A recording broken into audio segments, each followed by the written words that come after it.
Hello Internet, and welcome to the inaugural video of Tom and Chris Gaming. Perhaps Chris and Tom Gaming, we haven't quite worked out the kinks yet.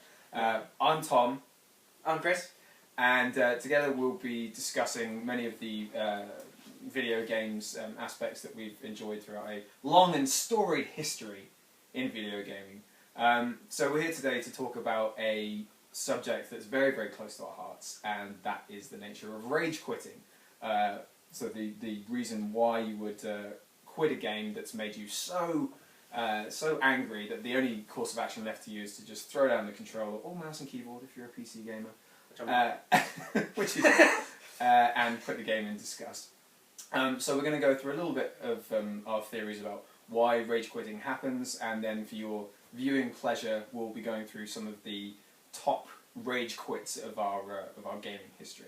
So rage quitting. Yeah. Starts off. My personal theory is that there's three broad types of situations that make you rage quit. The first is when you're just not very good at a game. You've tried very hard to become skilled at it, but for whatever reason it's not happening. You're not very good at it. You're destined to fail, and so you rage quit. The second is where you are good at a game, but for whatever reason you're not making the progress with it that you would like to, and you're plateauing somewhere. You're having to repeat the same stage or what have you, and it's so frustrating that you have to quit. And the third, and perhaps most insidious type of rage quitting factor is where you are good at the game, but the game has it seems like it's actively conspired to drain the fun out of your gaming experience, either by a design element or perhaps a lack of design, where the game designers haven't thought through something and it's just needlessly frustrating for whatever reason. So yeah. They're my kind of three killer factors that can drive a game. The three pillars that hold up the rage quit. Exactly. Yeah. Exactly. So that's my sort of broad theory on it. Yeah. I mean, so I think along similar lines. What for me bothers me is it's either the same task that you've got to repeat over and over and over again, and you just can't get past it. And usually it's just something so simple, something really small that I just can't quite get past, and it really fucking bothers me that I can't just seem to summon up the energy to get past this tiny insignificant thing. And the more insignificant, the more the rage I feel. Sure. Do you know what I mean? Absolutely. It could be one platform on a platforming game. It's like, I've done this 15 times, how have I not? And it gets programmed into your brain, I think, to do it wrong. You do it wrong, and then you do it wrong time and time and time again, and it just takes so long to sort of snap your brain out of it and make you do this incredibly simple task, which everyone around you finds so easy, just like that. And, I think one of the other things for me is where a game, and, as a achievement hunter, this is something that can really burn me. I really do make a rod for my own back by doing that. And, what it can be is where a game will say, you almost have to be perfect. You have to do a certain amount of things for a certain amount of time without failure.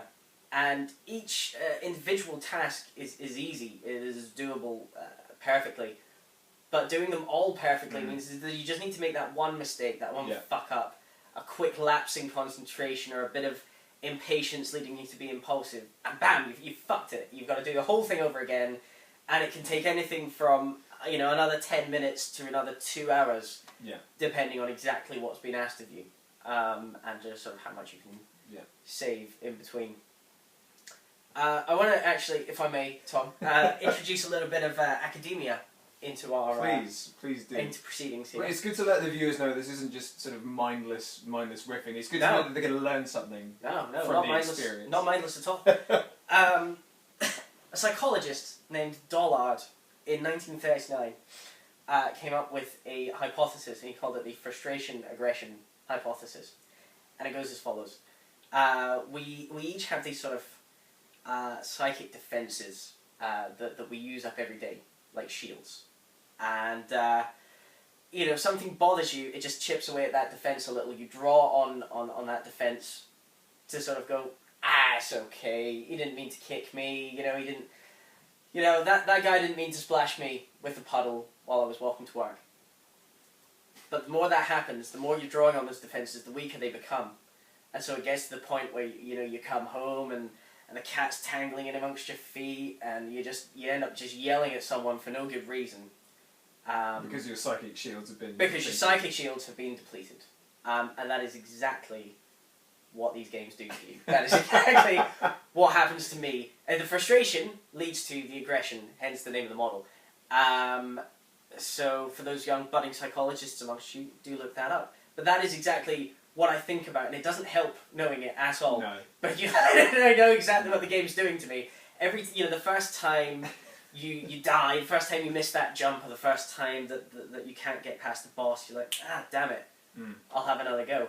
And then like the 30th, 40th time, you're frothing at the mouth. Yeah. You're so angry at yourself. And you're angry at the game, and you're angry at yourself, and you're angry at the world around you.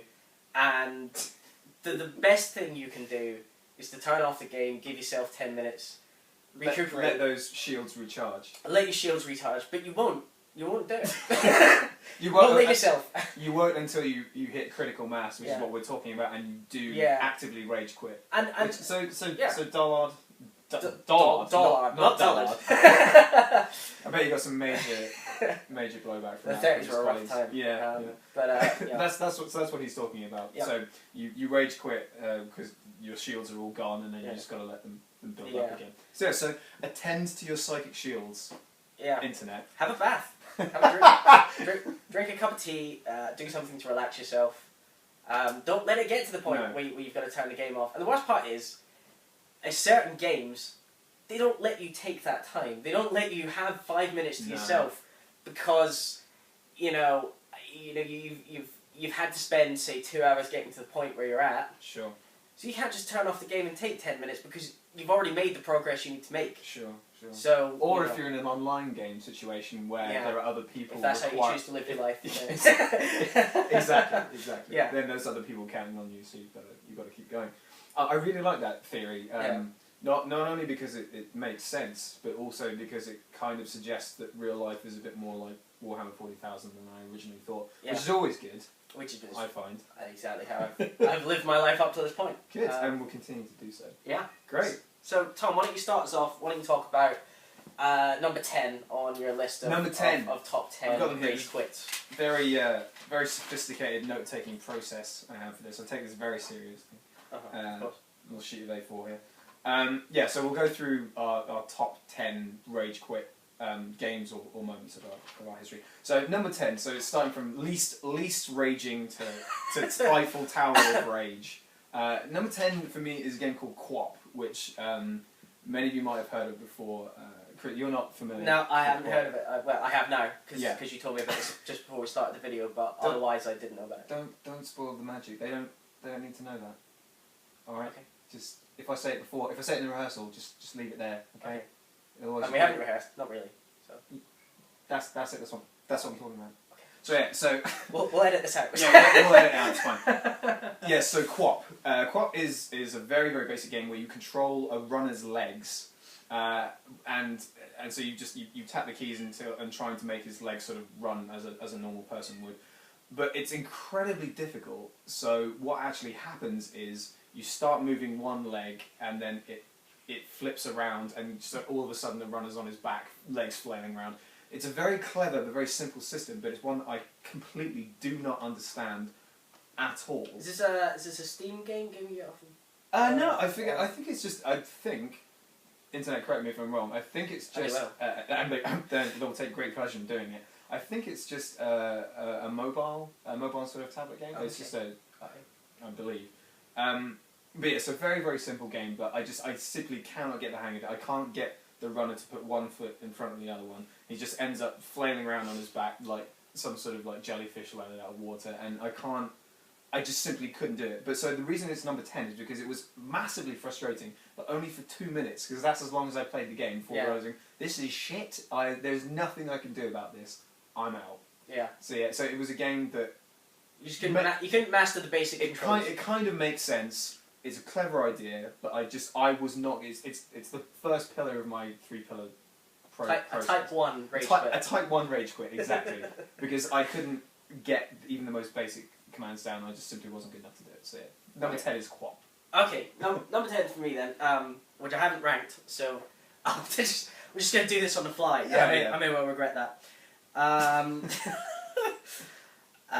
Let's start off quite simple then, with something I think everyone will be able to identify with that's ever played this game. I want to talk about Mario Kart. Classic. Mario Kart on the Wii, most specifically. So I loved this game. I adored this game. I bought it the summer it came out, which was 2008, I want to say. Really enjoyed it, really loved playing it, and the trouble is, I don't know quite where to fit this into your sort of equations. I suppose it's the game, in my opinion, being a little unfair on you, and anyone out there will probably know what I'm talking about. It's the blue shell. So, that fucking blue shell. It's just you're racing like a pro, doing everything right. You're doing everything right. You're taking the corners well. You've got your racing line down, and everything's gone well for you. But you have no control of what everyone behind you doing, and everyone behind you, starts getting these really good power-ups, and that's how the games work. Is it's him to balance it. Yeah. So if the you're really ones, shit, you the get ones the best far power-ups. behind sure. To give everyone a fighting chance of getting back into the race. Now I've got no problem with that in principle. Yeah. Because sometimes you're so far ahead it doesn't matter. But then, from time to time, the game will conspire against you, and you'll have like 3 or 4 people on the trot will get the blue shell. Sure.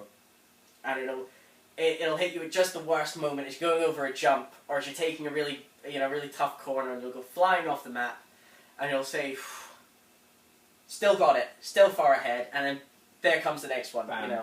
You're right back onto the track, and then bam, blue shell up the chuff. Yeah. Number 2. Right up the chuff. It hits you, and it feels like that. It really does. Yeah. And you just, and yeah, like the blinding rage I feel when that happens to me, because it feels unjust. I feel like there's nothing I can do to stop it happening, and there isn't anything I can do. Not really. Or just perhaps be less good early on. Let someone else take the lead. Yeah, and that I presume is a legitimate tactic for those that do it. But maintain close second. Yeah, but I'm in it to win. I don't want second. I don't want third. No. I want first the whole time. If you're not first place, you're last, as Exactly. as Ricky Bobby would say. He would, and he'd be right. So that's my number 10, because I suppose it's a kind of the unfairness of the situation. Yeah, but it's for a mechanic based on fairness, which is it's to help other people get a chance. Yeah. But that doesn't make you feel better. No. It does not make you feel better at all. Just think, why am I being punished for being good? Yeah, and I suppose doubly so online, because someone has actually done it to you. They've launched that blue shell at you. Yeah. And they're laughing. They're laughing as they're fucking lapping you. And making you look like a fool. And the final goal, making you look like a twat. Excellent. So that's my number 10. Brilliant. Okay. Get us with number 9. Number 9. What we got for number 9? Final Fight, a classic beat 'em up. I don't remember it very well, actually. I had Guy, Cody, and Hager, the big wrestler. The wrestler who then became the mayor of the town. They elected him. So he's very, very present. It was almost sort of Arnold Schwarzenegger, California governor. Yeah, because he was kind of based on that sort of character, wasn't he? Like an. So I was about to say all American, but Schwarzenegger really isn't American. No. But he was based on like the sort of the tough guys of the 90s. Yeah, absolutely. So but Final Fight was a great sort of classic side-scrolling beat 'em up game. Heyday of the 90s arcade classics. And for anyone who played those games, you will know what a massive money sink they were. They would just eat up your coins like nobody's business. And but the specific element that really made me rage quit was the fact that later on in the game you had bosses that were ridiculously hard, and they were there purely to drain your energy, and then you could only chip away at them very, very slowly. So you were making progress enough to keep you wanting to put another coin in, but not very much each time. And I was I think it was about sort of 8 or 9, and on a holiday in Portugal, and they had this arcade machine in the hotel, and I was just banging in just coin after coin after coin, and eventually I ran out, and it had that sort of continued 10-second thing, like counting down. So I ran over to the pool and just bugging my mother. I was like, "Please, Mum, I need some more coins." She's like, "No, you've had all your pocket." I was like, Mum, Mum, he's nearly dead. I got 5 seconds and you're busting my balls. I didn't talk like this at 8 or 9, obviously. But. No, I did. I'm not surprised. This is modern gamers don't really know about this, really. Like, no, they don't. You know, I mean, I know arcades still exist, but it's like, sure. oh, you know, if you're bored and you're at a bowling alley and they've got, like, I don't know, Time Crisis or something, you might give it a go. Yeah. But it's not the same. Like, when we were growing up, the only way you could play, like, Street Fighter and Final Fight and Mortal Kombat, other arcade games that I'm sure were good, was to go actually pay money per play, like 20p for a go or 50p and for you a paid. go. You paid. And yeah, there's like you know. And the worst part was, again, you know, if you were good, you only had to pay once. And if and the more you had to pay, you know, the worse your brain was telling you were at the game. Exactly. And so that's the reason. So that's the reason I raged for that. This is a type 3 of the pillar. So the game actively conspiring to make you rage, to make you quit. Yeah. So number 9, Final Fight. Okay, number 9, Final Fight. Good. Okay, number 9 for me. I've been thinking about this because I've only really been half listening to what you've been saying. Excellent. So that's more than I expected, to be honest. So I'm alright with that. So be thankful. So what comes next for me is I'm going to go for the Guitar Hero 3. Guitar Hero 3. The song is Raining Blood. The expert difficulty. I poured my heart into that game, and more. You know, it really drained me because I play guitar, as you know. Yeah. You don't know, but I do, and I've played it for about 12 or 15 years, somewhere in that region. I've played guitar for, so a really long time. And I still don't have the requisite dexterity in my fingers to be able to complete the song Raining Blood. I can do almost everything else. I've completed all the other Guitar Hero games on expert difficulty with little to no issues. And it's just this massive jump. It's kind of, you know, it's kind of what you're talking about with the, you know, with the game sort of being a bit unfair on you. The design conspiring against and it's the age-old problem of the difficulty curve. You know, it kind of goes, probably doesn't go that way, probably goes more that way. And it just shoots up out of absolutely nowhere. It puts up this invisible wall that you can't get over. Yeah. And it's the final gigs, the final songs. And it's this specific portion, I forget, it's got a name, I think it's called like Mosh 1 from Raining Blood by Slayer. And it essentially involves you playing sort of roughly 4 notes every second. Right. And it's incredibly unforgiving. And the expert difficulty is so unforgiving. If you're hitting that wrong note, or if you're missing notes, then the crowd meter just slumps. And no matter what, they have no time for your bullshit. No, and the worst part is, it's just you can't really practice it because. If you're practicing it, you're failing it. Yeah. Which is still making you rage out. You know, there's no way to just in a safe, friendly way, controlled environment, practice it. Because even in the practice mode, I still know I'm not getting anywhere near enough to get through it in the real game, and slowing it down doesn't help one bit. You still know that the crowd is just on the verge of just doing you're giving me some of that. Yeah. I don't want it. I don't want it at all. And I mean, you know, sometimes with rage quits, one of the best feelings is when you finally get past it. It's like sometimes it's elation and sometimes it's just relief. You know, you feel almost like crying, like it's done, it's over. But I've never beaten it to this day. I've never been able to get past it. I mean, the game's been out for about 10 years. I still can't do it, and it really bugs me. Keeps you up at night. Yeah, it does. I just can't. I can't get over that hump. I don't know what to do. I'm out of ideas to beat it. So that's a type 2. So you are good. I mean, clearly you're good at the game. You just I'm the best. That's just you've plateaued there and you can't. Yeah, because I mean, almost anything else in the game, like the legendary "Through the Fire and Flames," I think that's what it's called. The song that plays at the end of the game that you unlock is like a bonus song. It's like this 8-minute impossibility that everyone talks about. But I think I genuinely didn't actually try that one very much, but it's a different. Like with that, it's just about memorizing the sequences well enough. You know, I can do it quickly enough. It's just about memorizing what I have to do, which I just haven't had the time for. Fair but it's just that I physically cannot make my hands do what they need to do to pass Raining Blood, and I don't know if I ever will. No? Well, I hope one day you get there. So do You I. probably won't then. Okay, no, probably not. Give us number 8. Give us number 8. Number 8, we have Asterix and Obelix on the Master System. So we're going way back into the... I think I might have had that game. I had a Asterix game, but I think there was a few. If you had this, you'd remember it if you played it for any length of time. I didn't. I think I gave up on it pretty quickly. Long story short, it was the reason I rage quit on it was because it was a very unforgiving platformer. You could either play, for those of you who aren't familiar with Asterix and Obelix, they're a pair of Gauls in sort of cartoony Gauls in ancient Roman times. And Asterix is the little one, quite fast, good at jumping, and doesn't do much damage. Obelix is the big fat one, very slow, bad at jumping, great damage. And I used to play him because it was a very unforgiving game, so you needed him to get through the early levels.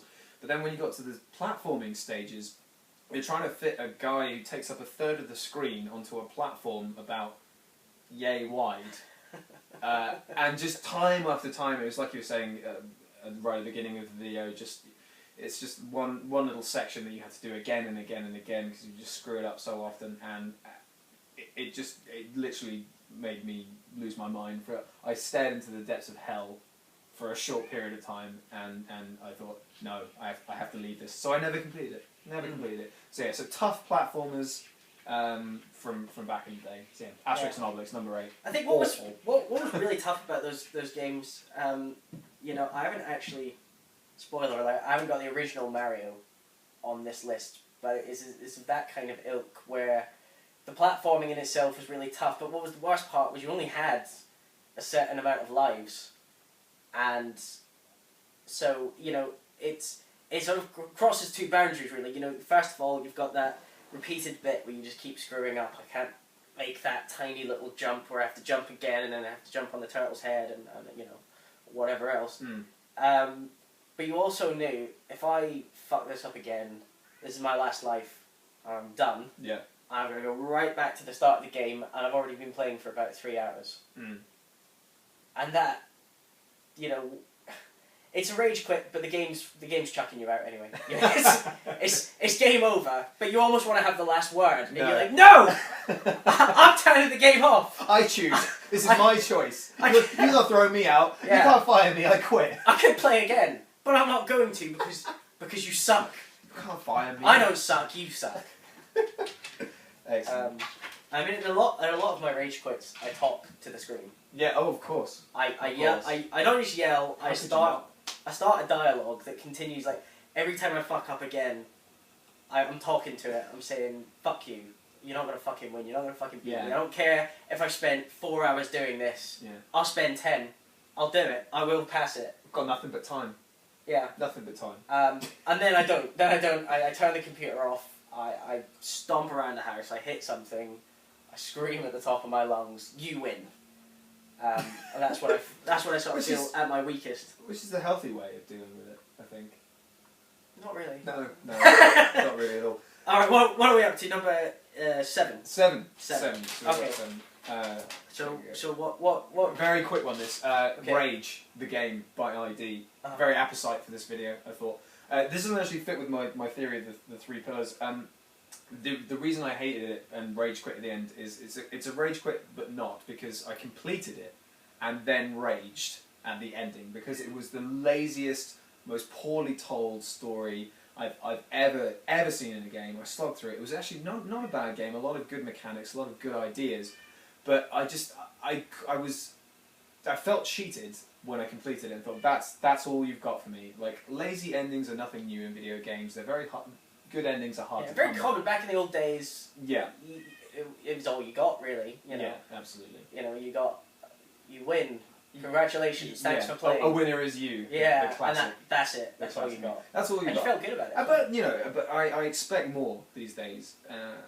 I expect there to be something more, especially a AAA game that has had a certain amount of investment and sort of hype around it, and I was so disappointed. So yeah, it was a rage quit that wasn't a quit. It was a rage complete, if you will.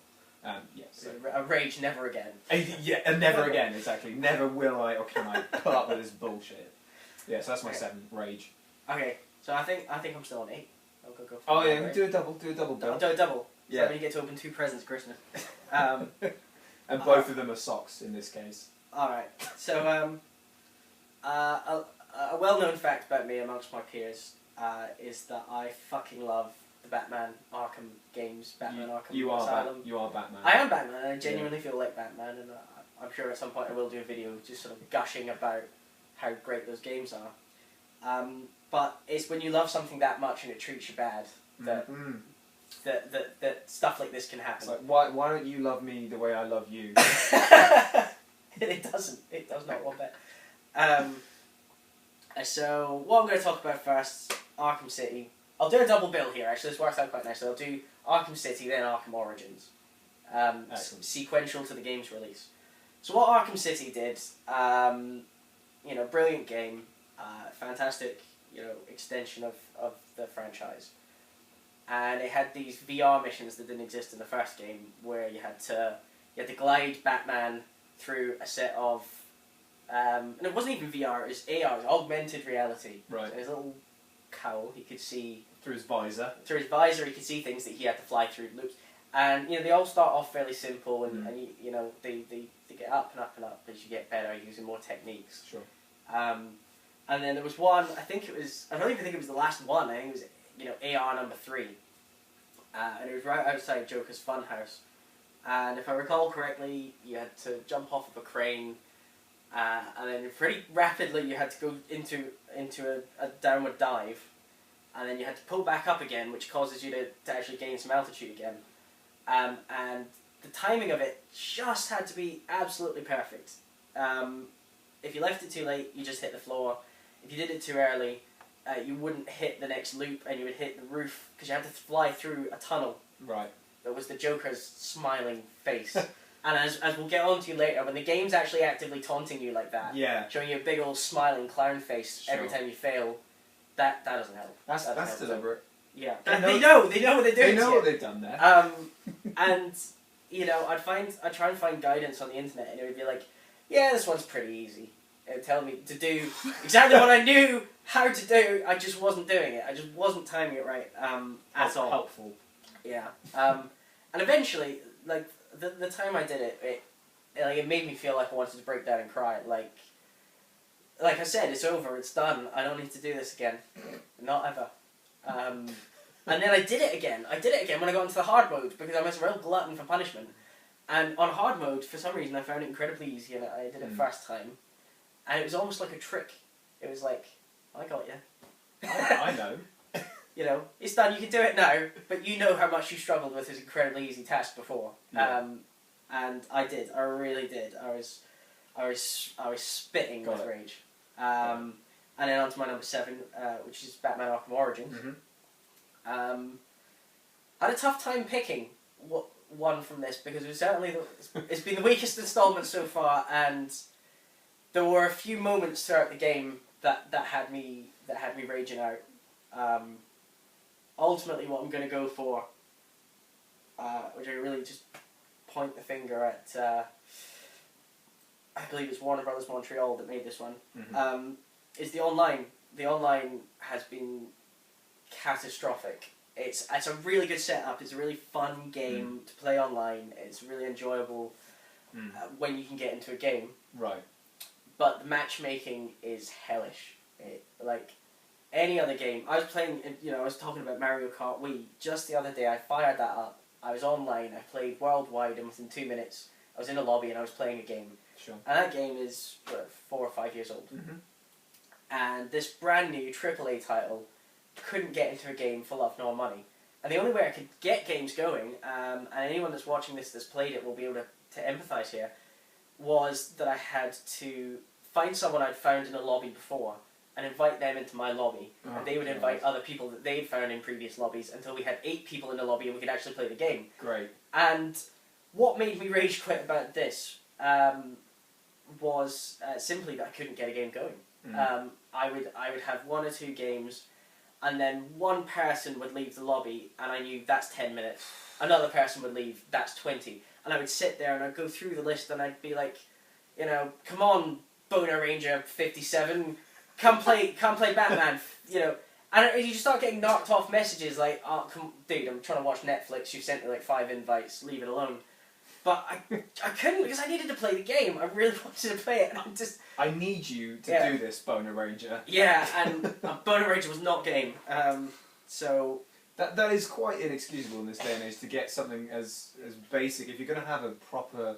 Online, if you're going to invest the time and effort and resources into having a good online feature for your game, matchmaking should be easy, and there's right up there. There's no excuse for making a game of the matchmaking process, and not a fun game at that by your description of it. Awful. No. And you know, it's... That's such a shame. It is a shame, and if I wasn't such an achievement mentalist, I would have left it for a bad thing and just given it up, because it wasn't that fun. You know, it was a good game, but there are other things you can do with your time. Yeah. But yeah, you know, you'd literally sometimes spend like 40, 50 minutes just waiting to get your first game going for the day. So Tom, why don't you give us your number 6? Number 6, yeah, we're going to take a break at 5. Yeah. So 6 is the King Arthur series. So specifically King Arthur 1, but King Arthur 2 has pretty much the same problem. It's a very... King Arthur is a unique game. It's a blend of real-time strategy and role-playing game, where you're King Arthur. You have to gather your knights of the Round Table, send them on quests, but also at the same time you're battling like demons and rogue sort of kings and stuff like that. It's very much, if you've ever played any of the Total War games, it's a similar kind of blend. So you have a strategic overmap where you move your armies around on it, and then when you have a battle, you go to a real-time strategy battle map, and you do that. But yeah, it's a very, very interesting blend of ideas. It's a great game, but it's one of the most frustrating games I've ever played, because it not only does it not hold your hand, it repeatedly just boots you up the arse for no reason, by giving you very, very arbitrary goals without telling you exactly what you need to do to complete them. So a number of the quests require the knights to have certain abilities, but it doesn't tell you exactly what you need until you're actually on the quest, which means you fail them a lot, so you have to backtrack repeatedly. And every season, every game turn where you're not doing something, the difficulty is slowly ratcheting up behind the scenes. So you could be 20, 30 turns into a game, and all of a sudden a massive army could just erupt out of nowhere, and you don't have an answer for it. And it just makes you think, why? Why do you hate me, King Arthur? Why did you not tell me that I needed this? I mean, and I don't mind games that refuse to hold your hand, that's fine, but just having at least some idea of what to expect so you can anticipate it, and before you completely screw yourself over. Exactly, and then it's 6 hours of work, you kind of just backtrack it and so forth. So a memorable moment was when I'd sent all of my knights off on various quests. A massive army just comes rampaging out of the forest, takes over my main recruitment centre, and I say, oh well, great, well that's fun. That's done. Thanks, King Arthur. I've enjoyed that. Fuck you. So on this occasion, you sort of personified King Arthur, and he was the one you were raging at? No, you are King Arthur. You're his son. Oh, you are? Okay. No, you are, but you're not represented on the. You don't get to fight on the battlefield as King Arthur. No, you just control all the armies and all the knights. So you effectively are. You are. Yeah. I am King Arthur. Okay. So you're sort of blaming yourself. You're turning it inward, really.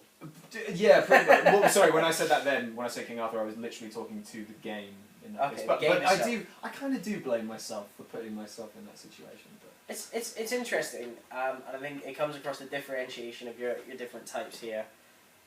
Is who do you blame? Because sometimes I blame myself. Sometimes I blame the game. Yeah. Sometimes I'm kind of doing everything. Yeah, you're blaming everything. I mean, I'm not a religious man, but I blamed God. I blamed him for the situation that he put me in. Yeah. You can chalk up a lot to the big fella upstairs. I once used the phrase, "Why won't you set me free?" I would have loved to have seen that. Because he wouldn't. I couldn't. I can't even remember the situation. I was trying to get an achievement on a game. Why won't you set me free? And I was angry at myself for trying to get this achievement because it meant nothing. It was like 20 points.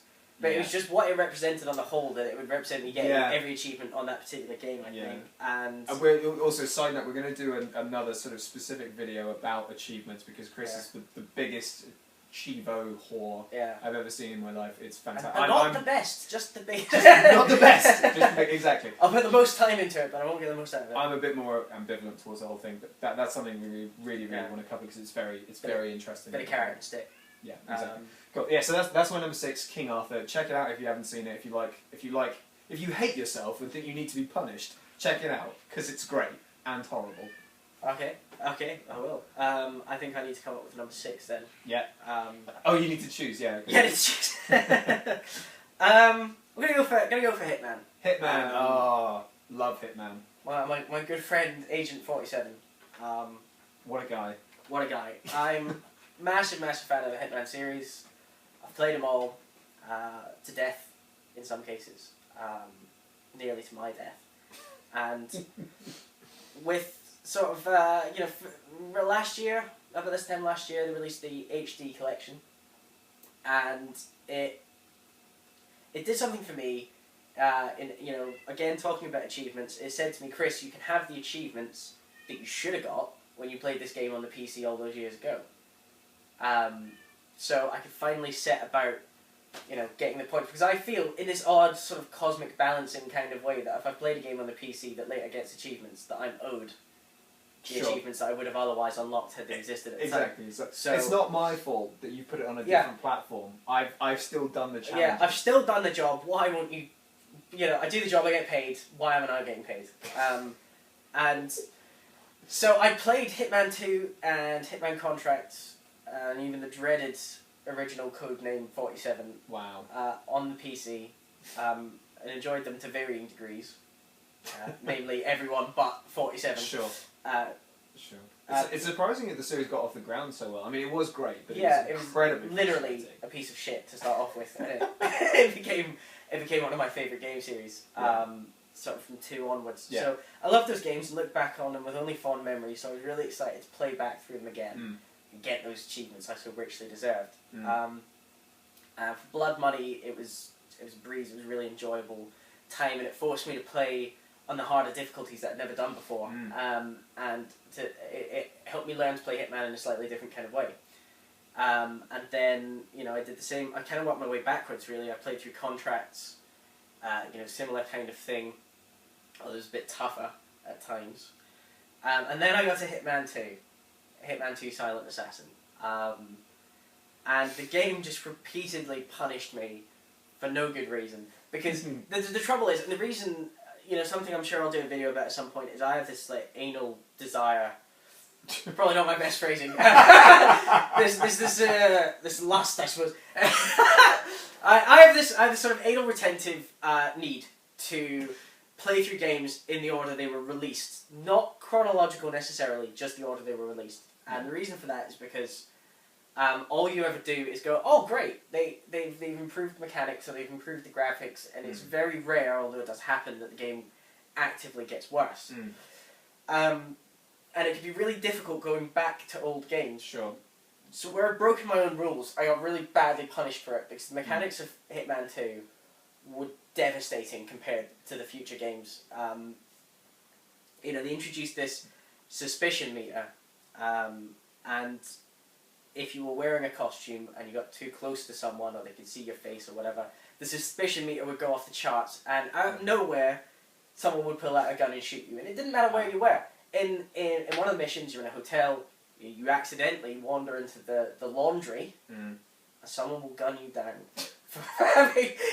This is a staff-only laundry. Yeah, exactly. You're not Shoot staff. first, ask questions later. It's a complete administrative nightmare, and in the future games, the mechanics were a little more forgiving and a little more elegant. Right. NPCs would come and say, "Hey, you're not allowed in here. Get out." That's what I want. So so I'm playing through on the professional difficulty, and there's not one specific incident, because it happened a lot, where I would just up and quit the game out of frustration, because in professional difficulty you can't use the map to see where everyone is. Yeah. You can't save the game. And basically the only way really to get through it in that game is to have memorized exactly what you did in normal, and then in expert, Sure. and then in professional, basically just be doing it. Like, you're not organically checking around the corner to see if that guy's there. You just need to know where the patrol guy is going to be when you start running, and then when you have to start walking and fiber wiring someone and pull him off to the side at just the right moment. So it's just rote learning. Yeah, it's rote learning, and it's more of a timing game than anything. Which of course I'm sure there's an element of satisfaction to, but it's not really using the sort of it's not intuitive skills of the hitman. You know, whereas in the later games, I kind of felt like, oh, I'm really being 47 here. You know, no mistakes, can't fuck up. Like, I see someone coming, I'm going to hide around the corner, I'm going to look through this doorway, and he seems to have turned his back, so I'm going to go off that way. And just, there's no element of that to it, because the game is so harsh and unrelenting that if you make that single mistake, then you've completely screwed up. So, notably the final mission where you have to kill everyone, made me rage quit a hell of a lot.